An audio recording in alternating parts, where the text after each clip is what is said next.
오늘 이 시간 하나님께서 우리에게 주시는 말씀입니다. 신약성경 마태복음 2장 1절부터 10절까지 말씀.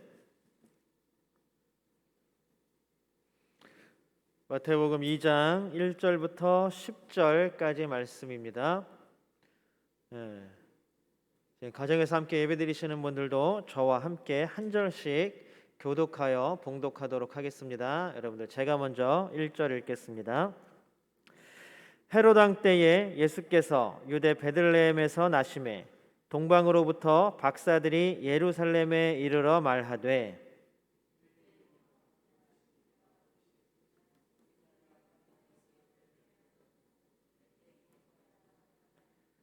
헤롯 왕과 온 예루살렘이 듣고 소동한지라.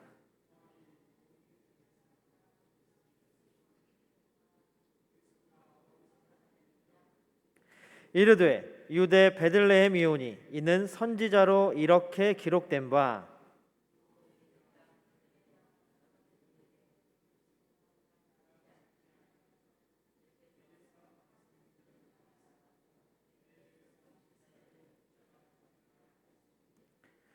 이에 헤롯이 가만히 박사들을 불러 별이 나타난 때를 자세히 묻고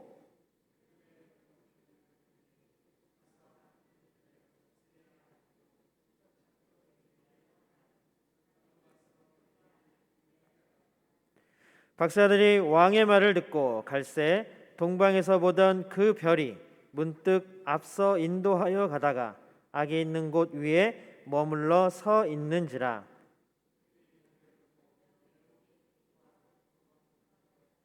아멘.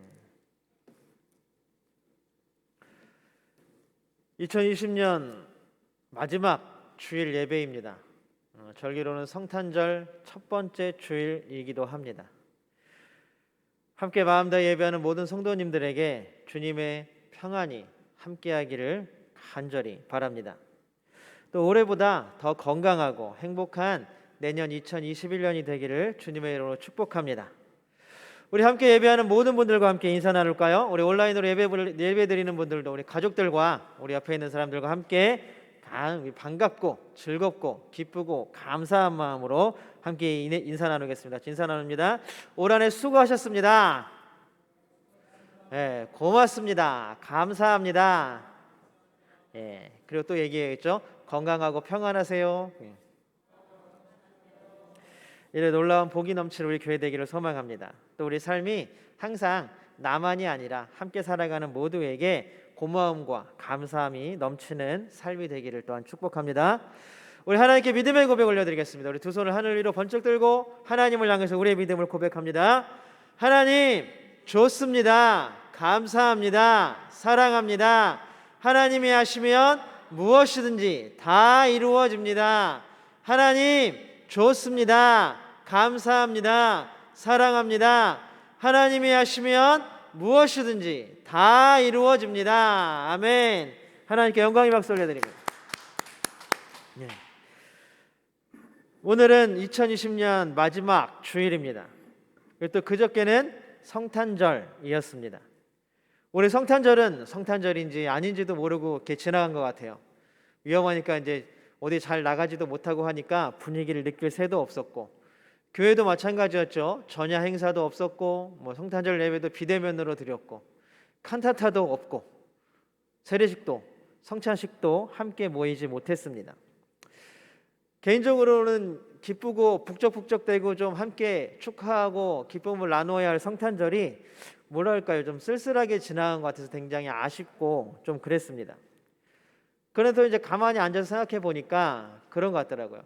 그래, 가끔 한 번쯤은 이렇게 조용히 예수님께서 이 땅에 오신 것들을 묵상하는 것도 괜찮겠다 싶은 생각이 들었습니다.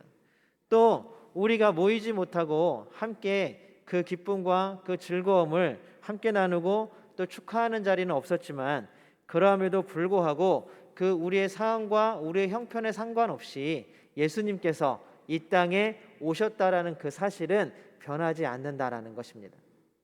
우리가 놀라운 이 진리를 우리 마음 가운데 새기고 우리 마음이 기뻐하고 우리 삶이 즐거워하는 놀라운 성탄 예수 그리스도의 오심을 우리 마음 가운데 축복하는 그런 날들이 이어지기를 소망합니다. 그리고 또 변하지 않았다는 거 한 가지는 뭐냐면 바로 하나님의 사랑입니다. 우리를 향한 하나님의 사랑, 그것은 바로 예수님께서 이 땅에 오셨다라는 사실입니다. 우리를 도저히 어떻게 할 수 없으시니까, 살아가는 우리가 죄악 가운데 죽어가는 것을 볼 수 없으셨기 때문에 자신이 직접, 하나님이 직접 이 땅에 인간의 몸을 입고 오셔서 고난받으시고 죽으시고 부활하셨다라는 놀라운 사실입니다. 이것은 그냥 단순히 기적의 이야기가 아니라 하나님께서 우리를 향해 베풀어 주신 사랑의 이야기라는 것입니다. 이 놀라운 하나님의 사랑이 우리 가운데 기쁨이 되기를 주님의 이름으로 소망합니다. 이 사랑이 우리 마음 가운데 가득 차기를 또한 축복합니다. 여러분들, 이제 마음이 좀 어떠십니까? 성탄절, 또 오늘 2020년의 마지막 주일, 이제 이번 주에 있을 송구영신, 그 다음 주일까지 우리는 비대면으로 드려야 하지만 하나님이 우리와 함께 하신다는 사실, 그리고 또 하나님이 우리 가운데 그 놀라운 은혜를 베풀어 주시고 함께 하신다는 그 사실은 변하지 않는다. 이 놀라운 진리를, 이 놀라운 은혜를 마음 가운데 가득 채우고 기쁘고 즐겁게 함께 예배드리면 좋겠습니다. 물론 상황이 정리가 되고 이 코로나가 어느 정도 진정이 되면 또 함께 모여서 기쁨으로 예배드려야겠죠. 그건 또 너무나 당연한 문제이고요. 그러나 지금도 그때에도 모이던 모이지 않던 우리 마음 가운데 하나님 주시는 동일한 은혜와 기쁨이 넘쳐나기를 주님의 이름으로 축복합니다. 오늘도 우리가 읽은 본문에 보면 예수님이 이 땅에 오셨다라는 그 사실은 완전한 진리이고 진실이고 사건인데, 이것들을 바라보고 느끼고 반응하는 데에는 참 다른 두 가지의 반응을 나타내 보이고 있습니다. 우리 첫 번째는 동방박사들의 반응입니다. 우리 10절 같이 한번 읽어볼까요? 우리 10절은 우리 가지고 있는 성경책 그대로 한번 읽어보겠습니다. 시작. 그들이 별을 보고 매우 크게 기뻐하더라. 그들이 누구냐면 동방박사죠. 예수님의 탄생을 축하하기 위해 저 멀리서 왔다는 동방박사들입니다. 여러분들 속설에 의하면 이 동방박사들이 신라에서 왔다 어쩌고저쩌고 그런 얘기가 있는데, 확인되지 않은 사실들은 여러분들이 속아 넘어갈 필요가 없을 것 같습니다. 어쨌든 이 동방박사들이 예수님의 탄생을 축하하기에 저 멀리서 왔습니다. 근데 우리가 가만히 성경을 보면, 성경은 우리 문법에서 부사라고 얘기하는 부사들, 이런 감정을 나타내는 부사들을 풍성하게 사용하지 않습니다. 성경을 우리가 자세히 읽다 보면 좀 어쩔 때는 조금 드라이하다 싶을 정도로 드러나 있는 사실을 관찰한 그대로 적는 경우가 대단히 많습니다. 그런데 오늘 이 10절에서 보면 예수님이 태어나시고 그것들을 보는 동방박사들의 반응들을 예외적으로 기록하고 있는데, 부사를 두 번이나 사용하고 있습니다. 뭐냐면 매우, 그 다음에 크게 라는 부사들을 중복적으로 사용하고 있다는 것입니다. 그리고 그 다음에도 기쁘다, 기뻐, 기쁨이라는 단어를 두 번이나 중복해서 사용하고 있습니다. 동일한 뜻의 부사를 두 번이나 반복하고 그 다음에 감정을 나타내는 단어를 두 개나 반복해서 사용하는 이유는 동방박사들이 예수님이 탄생하셨다는 그 사실에 정말로 엄청나게 말로 표현할 수 없을 정도로 기뻐했다라는 것들을 나타내 보이고 있다라는 사실입니다. 예수님이 저 멀리 예수님이 누군지도 모르는 사람들이, 메시아가 누군지도 모르는 사람들이 그 먼 땅에서 예수님 탄생하셨다는 그 소식을 듣고 기뻐했다라는 거 여러분들 이해가 가십니까? 그럼에도 불구하고 이 소식은 그 멀리에 있었던 동방박사들이 그 먼 길을 찾아와서 경배할 정도로 그들의 마음을 감동시켰고 기쁘게 했다는 사실입니다. 그렇다면 한번 묻겠습니다. 여러분은 어떠십니까? 예수님 탄생하셨다라는 이 성탄절기를 지나면서 여러분들의 마음은 어떠십니까? 그냥 그런가 보다. 나는 이제 나이 먹었으니까 누가 선물 주는 사람도 없네. 이렇게 느껴지십니까? 여러분들의 마음이 동방박사들보다 더 예수님 탄생에 기쁨이 가득 차기를 주님의 이름으로 축복합니다. 이 놀라운 일들을 통하여 우리가 예수님이 우리 가운데 나타나셨구나, 예수님이 우리 가운데 태어나셨구나 라는 그 놀라운 사실을 마음으로 받아들이고 입으로 시인하고 그 기쁨을 마음껏 표현해내는 성탄이 되기를 주님의 이름으로 소망합니다. 두 번째는 헤롯 왕의 반응입니다. 우리 3절을 한번 같이 읽어볼까요? 3절입니다. 같이 읽어보겠습니다. 세 번역입니다. 같이 읽겠습니다. 시작. 헤롯 왕은 이 말을 듣고 당황하였고 온 예루살렘 사람들도 그와 함께 당황하였다. 여기서 당황하다라는 말은 헬라어로 타라소라는 말입니다. 타라소. 이 타라소라는 단어는 우리가 정확하게 말뜻을 직역하면 뭐가 되냐면 물이 요동치는 거예요. 물이 요동치는 거. 태풍이나 바람에 의해서 이 물이 물결이 막 휘몰아치고 막 하는 이 물이 요동칠 때 이 타라소라는 단어를 사용합니다. 그러니까 지금 예수님이 태어났다라는 이 소식을 들은 헤롯 왕은 마음이 막 물결이 요동치듯이 요동치는 거예요. 그게 막 기뻐서가 아니라 뭐예요? 불안한 거죠. 그 불안한 감정이 마음이 막 마구마구 흔들렸다라는 뜻을 타라소라는 헬라어를 표현해서 나타내고 있습니다. 바로 이것이 예수의 탄생 이야기를 들은 헤롯 왕의 반응입니다. 동방박사나 헤롯 왕이나 똑같이 예수님의 탄생의 소식을 들었습니다. 그런데 반응은 동방박사와 헤롯 왕 이 둘의 반응은 너무나 다릅니다. 이 다른 걸 넘어서 완전히 극단적인 반응을 보이고 있습니다. 그렇다면 똑같은 사건을 경험한 이 두 부류의 사람들이 왜 이렇게 극단적인 반응을 보일까요? 도대체 그 이유는 무엇일까요? 우리가 성경을 쭉 읽다 보면 아마 가장 큰 이유를 하나 발견할 수 있는데 그것이 뭐냐면 바로 그 사건을 대하는 자기 나름대로의 기준과 자기 나름대로의 가치가 있기 때문입니다. 자기 삶을 어떤 사건을 대할 때 그 사건을 판단하는 잣대들이 내가 가지고 있는 가치 그리고 내가 가지고 있는 기준으로 바라보고 해석하기 때문에 반응이 다르다는 것입니다. 이거를 조금 더 확장해서 이야기를 하냐면 뭐라고 얘기를 하냐면 내 삶을 이끌어가는 아니면 내 삶을 주장하는 최고의 가치가 무엇이냐, 이것들을 우리가 좀 더 기독교적으로 순화해서 확장해서 얘기하냐면 뭐라고 말할 수 있냐면 내 삶의 주인이 누구이냐 하는 것입니다. 누구든지 선택과 결정을 하는 데 있어서 가장 중요하게 여기는 한 가지씩의 기준이 있습니다.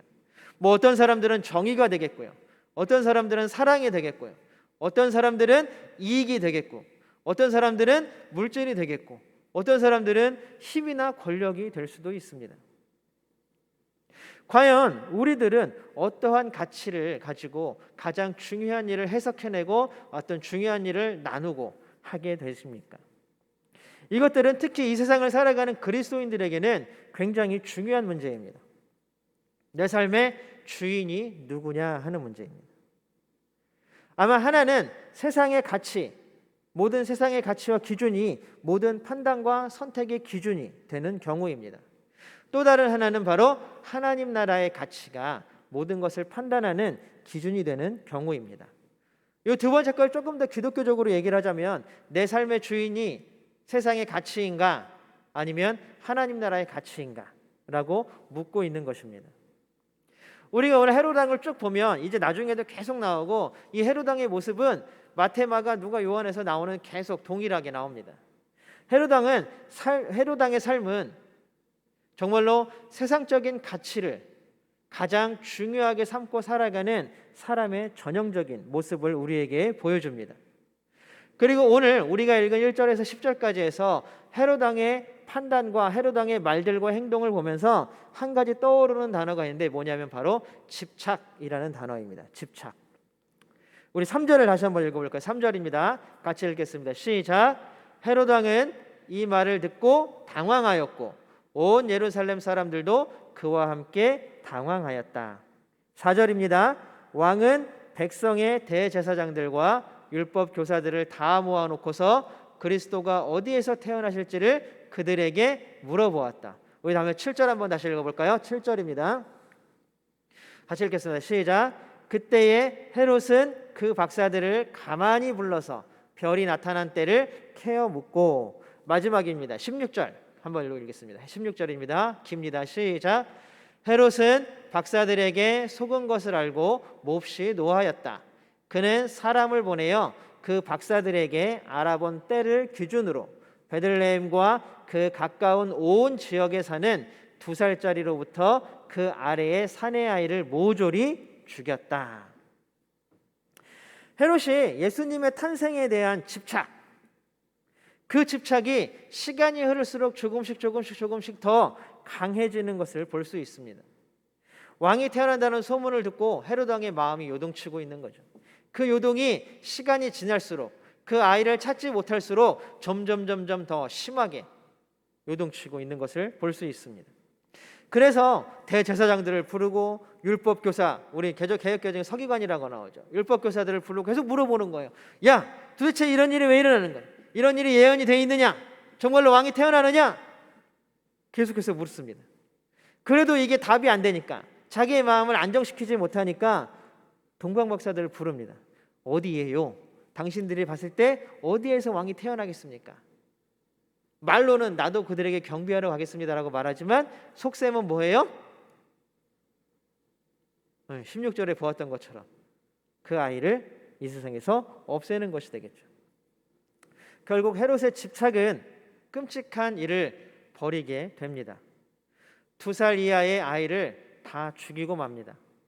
결국 헤롯의 집착은 놀라운 끔찍한 결과를 가져왔습니다. 여러분들은 혹시 어떤 것에 집착하시는 것이 있습니까? 어떤 분은 사람들에게 집착합니다. 그래서 스토커라는 말들이 어느 순간부터 우리나라에 굉장히 많이 등장하게 되었죠. 연예인들도 고생을 하고, 비단 연예인들뿐만이 아니라 우리 또 데이트 폭력이라고 해서 자기가 살아가는 사람을 심지어는 가둬놓고 폭행하고 하는 일들이 벌어지고 있습니다. 사람에 대한 집착이 끔찍한 죄의 결과를 불러오는 것입니다. 또 어떤 분들은 자녀들에게 집착하기도 합니다. 자녀들, 우리 아이들, 우리 아들, 우리 딸, 이 자녀들의 행복을 위한다라고 하면서도 그 아이들의 삶을 그 아이들에게 내어주지 않고 꼭 붙잡고 살아갑니다. 이러다 보니까 우리나라에도 점점 끔찍한 일이 벌어지고 있습니다. 전교 1등을 한 아이가 성적표를 받아들고 온 날 엄마 식탁 위에다가 전교 1등한 성적표를 올려놓고 자살을 합니다. 마지막 성적표 옆에 붙어있던 메모 쪽지에 뭐라고 써있냐면 엄마 이제 만족해? 참 힘들고 어려운 세상이죠. 자녀들에게 집착합니다. 엄마가 너는 전교 1등 해야 돼. 어디 학교 가야 돼. 커서 뭐가 돼야 돼? 하고 강압하고 계속 힘들게 하니까 어린 자녀가 분노해서 부모를 살해하는 일도 우리나라에서 일어났던 사건이기도 합니다. 자녀들에게 가지고 있었던 그 집착, 사람들에게 가지고 있던 그 집착이 끔찍한 죄의 결과를 가져온다라는 것입니다. 또 현대사회에서는 자신이 하고 있는 일에 집착하는 사람들이 많습니다.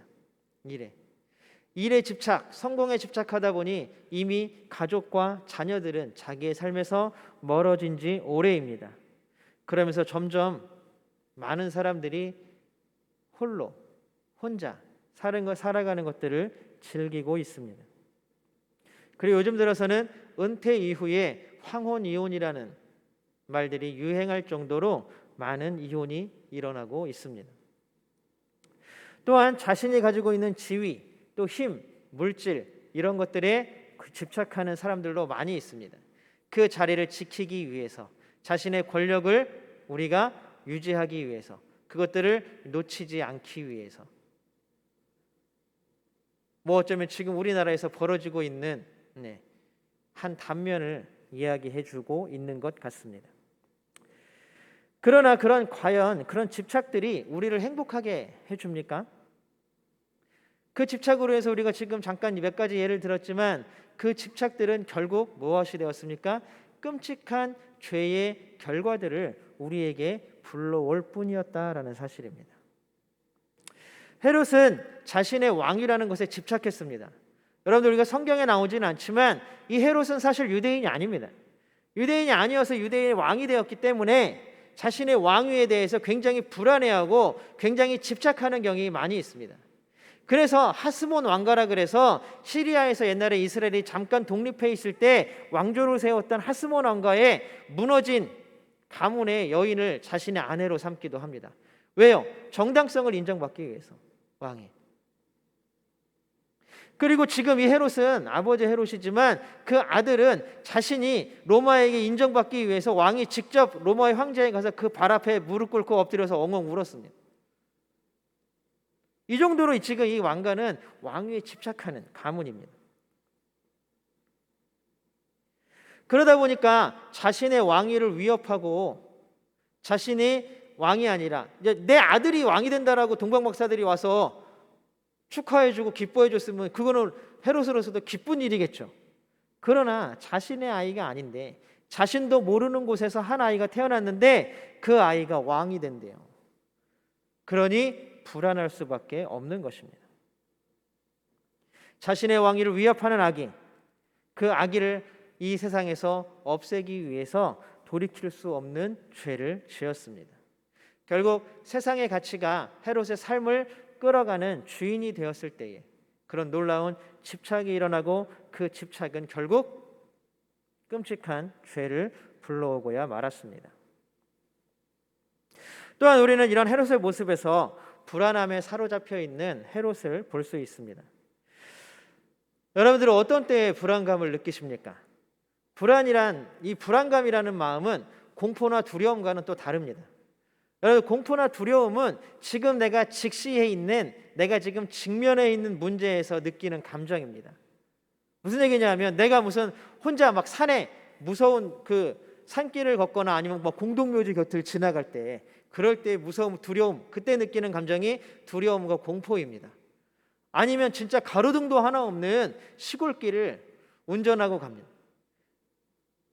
그럴 때 느끼는 감정이 두려움과 공포입니다. 결국 이 두려움과 공포라는 감정은 내 앞에 그 사건과 그것이 현실로 나타나고 내가 경험하고 있을 때 느껴지는 감정이라는 것입니다. 그러나 불안이라는 감정은 조금 다릅니다. 뭐냐 하면 앞날이 내가 어떻게 될지 모르기 때문에 아직 이루어지지 않은 일, 아직 나에게 닥치지 않은 일로 인하여서 느끼는 감정이 불안함입니다. 그러니까 결국 공포와 두려움은 이미 내가 경험한 것, 내 앞에 닥쳐온 현실에 대해서 느끼는 감정이고, 불안함은 아직 나에게 닥치지 않은 문제, 그 문제로 인해서 근심하고 걱정하는 마음, 그런 감정이 바로 불안함입니다. 우리 3절을 다시 한번 읽어볼까요, 여러분? 3절 오늘 굉장히 많이 읽죠. 우리 3절 한번 다시 읽어보겠습니다. 3절입니다. 시작. 헤롯 왕은 이 말을 듣고 당황하였고 온 예루살렘 사람들도 그와 함께 당황하였다입니다. 우리 조금 전에도 이야기했던 것처럼 이 당황했다라는 말은 헬라어로 타라소이고 그 뜻은 물이 요동치는 것이었습니다. 예수님이 탄생한다는 이야기를 헤롯이 딱 듣고 마음이 막 요동치고 흔들린다는 이야기입니다. 그러면 왜 헤롯의 마음은 그 이야기를 듣고 요동쳤을까요? 마음이 막 흔들렸을까요?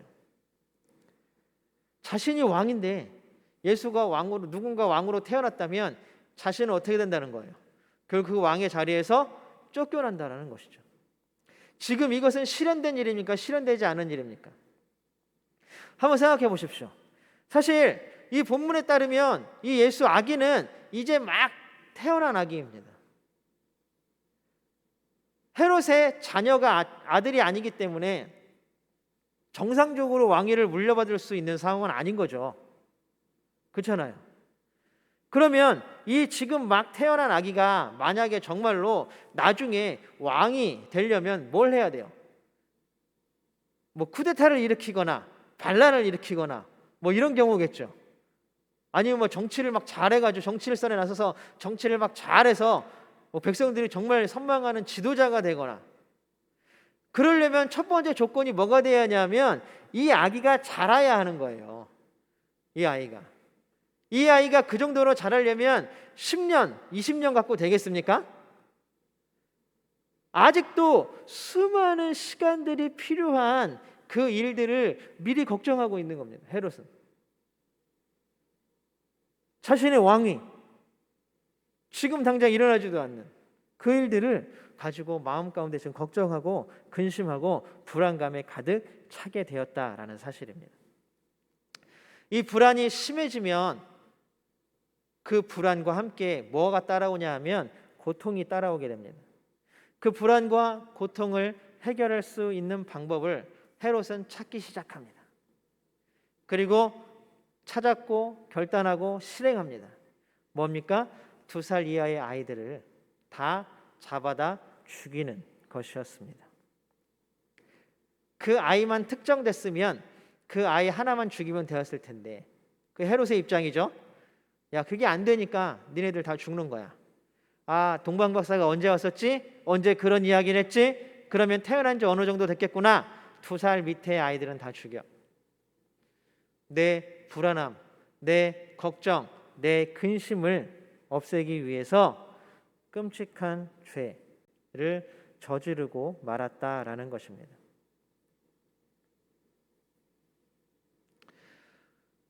우리도 헤롯과 같이 아직 일어나지도 않은 일들에 대해서 불안함을 느낄 때가 많습니다. 왜냐하면 우리가 쥐고 있는 세상의 가치들이 위협받는 게 싫기 때문입니다. 이제 올 한 해를 살았습니다. 2020년은 지나갔습니다. 이제 하나님께서 우리에게 2021년을 허락해 주셨습니다. 2021년에 여러분 어떤 막 큰 기대, 어떤 큰 새로운 시간이 온다라는 기쁨, 아니면 내년은 또 어떻게 살아가야 하나? 내년은 또 올해보다 더 힘들다는데 코로나가 과연 내년은 없어질까? 이런 걱정과 근심과 불안에 쌓여 계십니까? 어느 게 크십니까? 내 삶의 주인이 세상이십니까? 아니면 하나님이십니까? 우리가 걱정과 근심과 불안이 더 크다면 아마 우리의 삶의 주인이 세상이기 때문일 것입니다. 계속해서 세상의 가치가 최고이고 그것들을 빼앗고 그래서 나를 더 풍성하게 만들고, 아니면 가지고 있는 것들을 빼앗기지 않기 위해 그런 마음이 있기 때문에 우리는 불안하고 걱정과 근심이 생기는 것입니다. 불안은 우리의 마음들을 부정적으로 또한 만듭니다. 뭐 해서 되겠어? 내년에 뭐 해야 돼? 아유, 안 돼. 이것도 안 되고 저것도 안 되고. 에이, 몰라. 그러다 보면 우리는 쉽게 죄의 구렁텅이에 빠져들 수밖에 없다라는 사실입니다. 우리는 앞날을 예측할 수 없기 때문에 불안한 거죠. 앞날이 어떻게 될지 모르니까 불안한 거죠. 불확실하니까 불안한 것입니다. 그렇게 막 잘 뛰어가다, 우리 보십시오. 여러분들 여기 교회에 오시면 가운데 통로에 보면 빨간 카페트가 있습니다. 굉장히 내 보면 한 사람이 지나가기에 넓은 카페트입니다. 이게 평지에 펼쳐져 있는 카페트이기 때문에 우리는 막 뛰어다니기도 하고 날아다니진 않죠. 뛰어다니기도 하고 우리는 전속력으로 뛰어가도 걱정이 없습니다. 그런데 만약에 요 카페트만한 길이 있고 그 양옆으로는 깎아지는 절벽 낭떠러지라고 한번 생각해 보십시오. 그렇다면 우리의 마음은 저 길을 걸어가는 우리는 막 그렇게 막 뛰고 그렇게 막 점프하고 갈 수 있을까요? 그렇지 못하는 겁니다. 사랑하는 성도 여러분, 우리는 지금 어떤 마음에 더 크게 많이 사로잡혀 있으십니까? 우리 인간은 결국 불확실한 세상에서 홀로 자신의 운명을 짊어지고 가야 한다고 생각하니까 불안한 것입니다. 헤롯에게 있어서 최고의 가치는 바로 왕권이었습니다. 그러니 왕권을 지키고 그것을 유지하는 것이 헤롯에게는 가장 중요한 문제였고 가장 중요한 일이었습니다. 이것만큼 중요한 일이 헤롯에게는 없었습니다.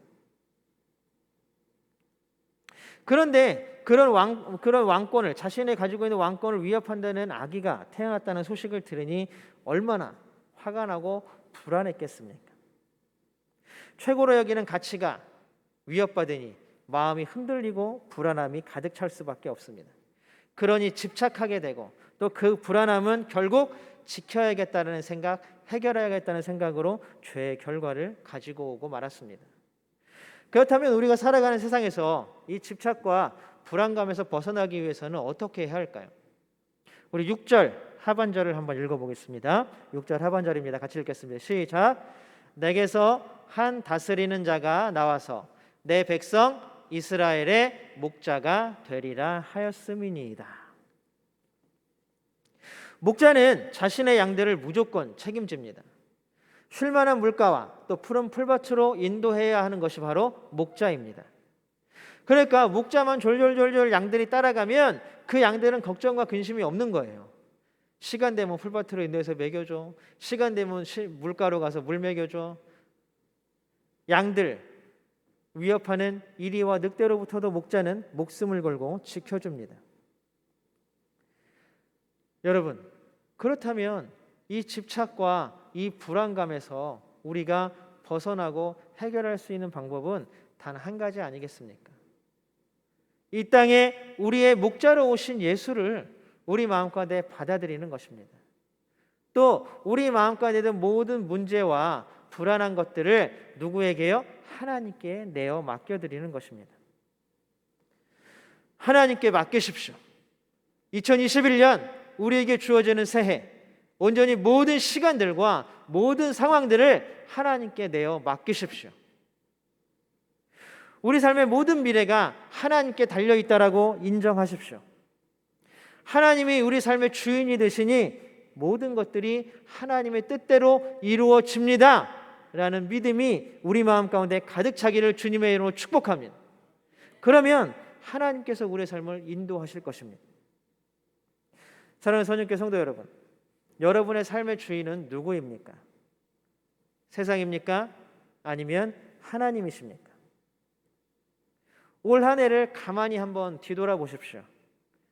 코로나가 우리를 위협했을지라도 우리는 하나님의 은혜 가운데 한 발자국 한 발자국 나아왔습니다.